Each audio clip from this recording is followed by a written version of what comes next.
Welcome to the Thinking Differently podcast, where we explore how our leaders and teams here at Fello think differently in the ways which we can make big impacts in people's lives and our communities. I'm your host, Alex Ficcari, and today I'm joined by Jonathan Rondeau, President and CEO of Fello. And today we're going to be talking with Jonathan about how becoming Fello is the next step in our journey towards providing services to our communities. And we're also going to be talking with him about how Fello thinks differently about the services we provide and our vision for creating inclusive communities where there are unlimited opportunities for everyone, including people with disabilities. Jonathan, it's great to have you here on this first inaugural episode of Thinking Differently. Thanks for joining us. Thank you for having me. It's really exciting to be here. Excellent. And, Jonathan, I have been thinking about our interview here and coming up for this episode, and you've been in leadership for over 8 years, guiding and Fello to where we're at today. And during that time, we've seen immense growth, exponential growth. And in part of that, I would say, in my vision, and as we talk to others, I'd say you're developing a legacy of innovation, improvement, transformational change that is really not just benefiting the team members of Fello, but really the community and the people that we serve. Would you say that's accurate? Yeah, I think at our core of what Fello does is provide services to people with disabilities, and they're the center of those services, but we acknowledge that people live in families and they live in communities, and we need to affect change in that way as well. And our team members, our employees, just wrap around and provide that support. But at our core, people with disabilities are the most important aspect of the work that we do. Well, that's great. And so by that statement, I mean, you'd say why some things are changing, some things are staying the same, right? Correct. And so one of those is that the thing that's staying the same, it sounds like, is that expanding spirit of, what's possible. How do we think differently? And then, and ergo why the show's called Thinking Differently, right? To get to highlight and talk about those. So as we start off today, I want to ask you a question. I think that other guests who join the show, I'd be asking, and then that is, why is it so important for us to think differently? It's important to think differently because at our core, people with disabilities need access and equity to services. Fello was started by a group of parents who really wanted the same thing for their children with disabilities as their children without disabilities. And 65 years ago, kids with disabilities didn't have access to education, housing, or other resources. While we've made immense change and created immense opportunity for people with disabilities, there's still huge challenges ahead. And we need to think differently on how we sort of wrap around those supports, how we help meet people with disabilities' vision of what their life looks like, not what their life, what people think their life should be. And so the name just really rings true to that. That's beautiful. Thank you for sharing that. And everything has been happening. Let's talk about the change a little bit for a minute. So it was last week on May 21st, we had the rollout of a new brand. And so I guess the big question everybody wants to know is, how has the transition been going so far? So I think it's important to remember that it is really a rebrand in the fact that at the core of who Fello is has stayed the same. Our values that would lead us each and every day, our mission and vision are still the same. We're still focused on providing services to people with disabilities and creating inclusion and equity in the communities that we serve. Overall, the transition's going well. I think people are embracing the new name. Change can be difficult, and we're navigating through that. But generally, our employees, our stakeholders, the community are embracing it. That's great. And I guess right now at this moment, what are you most focused on during this transition? I think what I'm most focused on is having people understand that while our look has changed and our name has changed, certainly, sure, what we do and what our employees do, our direct support professionals and others, is exactly the same. It was exactly the same on May 21st as it was on May 20th. And where we're going in the future is no different than the journey we've taken over the last 65 years, but particularly over the last 8. And that our focus is really around making sure people with disabilities have access to services and that opportunities are not limited for people with disabilities.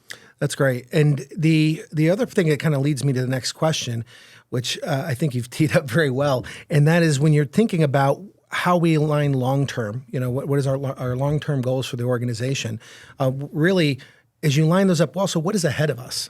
So I think it's important to remember before we look about what's ahead, how we got here. And fundamental to our growth and the work that we've done is really about how do we meet the needs that our communities have? And we have not been an organization that's been focused on serving a certain number of people or to be a certain size of an organization, but rather responding to the needs over the last 8 years that the communities we serve say they need, whether that's coming out of COVID, whether that has been families asking us to think differently about how we provide behavioral health services, and so on.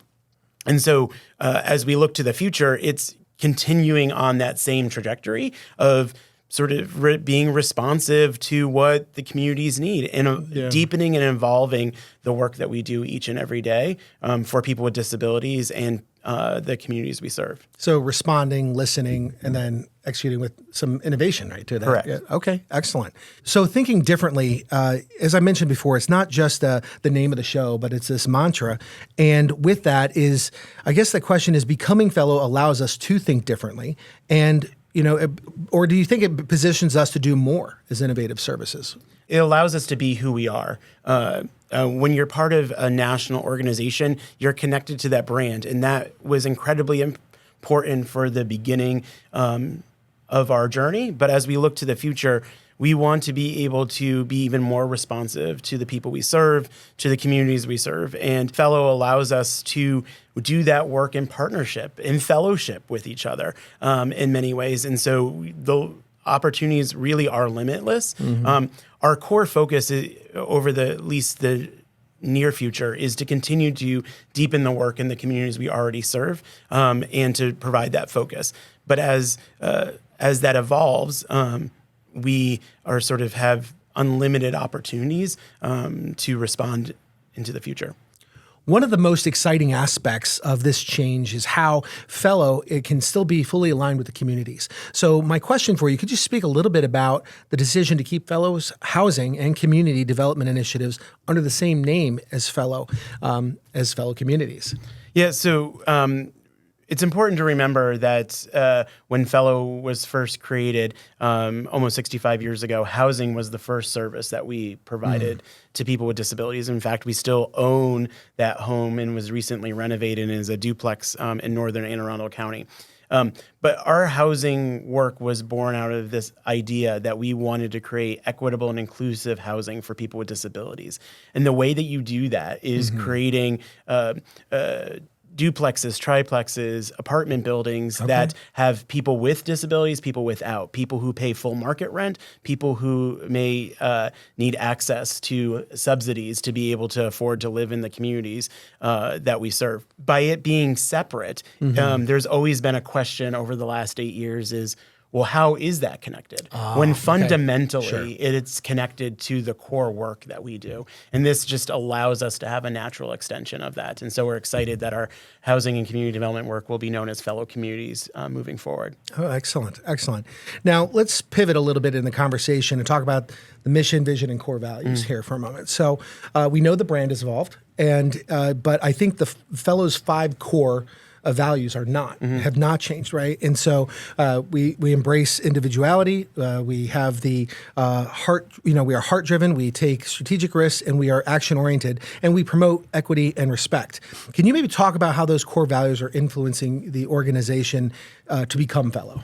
Yeah. So we promote equity and respect is one of the founding principles we were founded on in 1961 around equity and inclusion for people with disabilities. All of these values, which we recommitted to about almost 4 years ago, really speak to how we approach our work each and every day.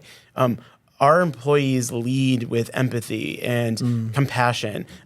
We make decisions balancing the mission of the organization and our need to be financially viable as an organization. And so that's where the idea of heart-driven is, right? Yeah. And so sometimes we're leading more with our heart than our mind, and then other times we need to take a step back. Yeah. I talk a lot about strategic risk, and a lot of times people think about that as the strategic risks our board takes or I take every day as the leader of the organization. But I remind our employees and the people we serve and families that our direct support professionals take the most risk, and the people we serve each and every day. It is uncharted territory as a person to get a job for the first time, move out on your own, develop relationships around that, go on your first vacation. If you remember back to when you did all those things for the first time, they're scarier than building a new 28-unit apartment building, right? In some ways. Different set of problems. Right? It's a different set of problems, but it's very personal, right? And that sort of thing. And our almost 450 direct support professionals each and every day are supporting people to try new things, to think differently, working with their families to help them think differently about what's possible for them, but also helping them reach their vision that they have for themselves.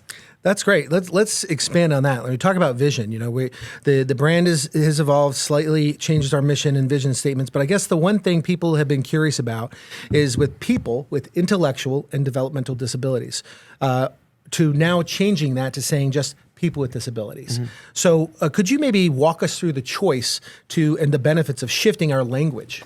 The shift is really about wanting to have the most inclusive language possible around that. Fello has served for a long time people who don't identify as having an intellectual and developmental disability, but have had their disability since they were a child. A lot of people don't like leading with a label that focuses on cognitive ability, right? Because regardless of our IQ score or the way that we think or the way that we process information, we are all individuals, and we should, with the support, we all can still make the same life decisions each and every day. And so for us, moving to people with disabilities is just a reflection of that. It's a movement across the country to create the most inclusive possible language. It's why when we talk about who we serve, we just call the people we serve people, right? They don't have another name or synonym that goes along with that, because that's who we all are. And that's the approach we take. I think I got goosebumps on that. That was really great. I appreciate that. And that means being part of the team to know that's where the vision and our collectively our goal is for Fello is. It's rewarding. So thank you for that. So let's look ahead a little bit, right? What do we expect next? So what does the transition mean for the teams that are out there and the services that they're providing? What can they expect? So really what it means is just we're doing the same work under a different name, right? So when you come to one of our offices, you'll see different signage. You'll see people wearing different apparel around that. But the fact is, the way that our services look and feel are the same as they did in April of this year, and will continue to do so. And I think we are incredibly focused on making sure people sort of understand that this isn't part of a larger transition or anything like that. That our transition really in our transformational change as an organization has been incremental over the last 8 years. We take a very organic approach to that. This was the next natural step in that organic approach. And then as we continue to evolve, we'll see where that goes. But for the moment, for the people we serve, for our families, their families, they can expect the same level of quality. That's great. Our continued commitment to excellence, a focus on improving the work that we do and improving how we do it, and continuing to provide a lot of training and professional development to our employees so they can continue to be better at the work that they do. Great. Now, you've answered this part of this question, but I want to leave it open a little bit. The next question is really when you think about what people are going to see externally for Fello and the Fello communities themselves.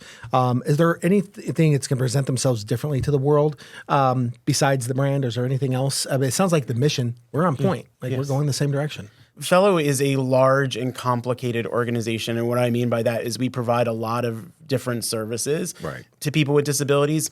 Our focus with our transition to the Fello name is also to be simpler in how we talk about what we do, and really focus on that. And then as people approach us and are interested in the services we do, our conversational way that we do our admissions process or information referral or our family navigation will go deeper. At our core, again, we'll continue to do the work that we do around that. People are going to see a lot of the Fello name just because we want people to recognize that we are now Fello and helping the community know who that is.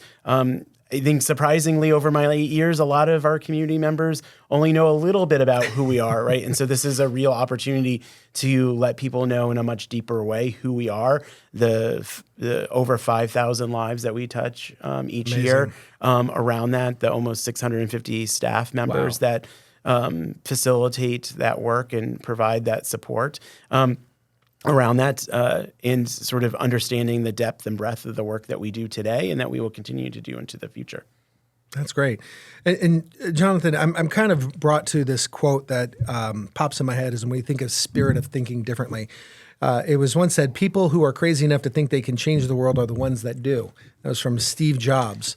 I don't know what your thoughts about that particular kind of concept here, but I'm going to specifically ask you, how do you see Fello changing the lives of people in the region and beyond?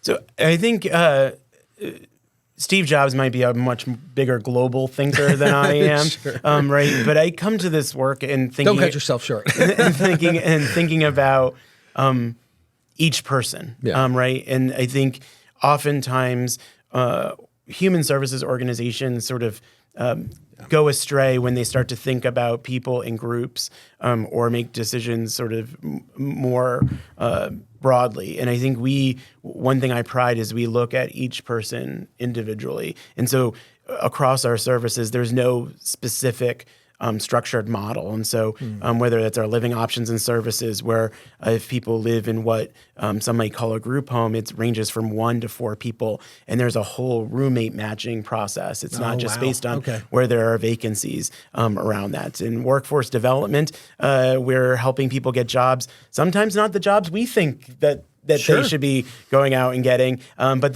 helping them get the jobs that they want and helping them navigate what that means for them.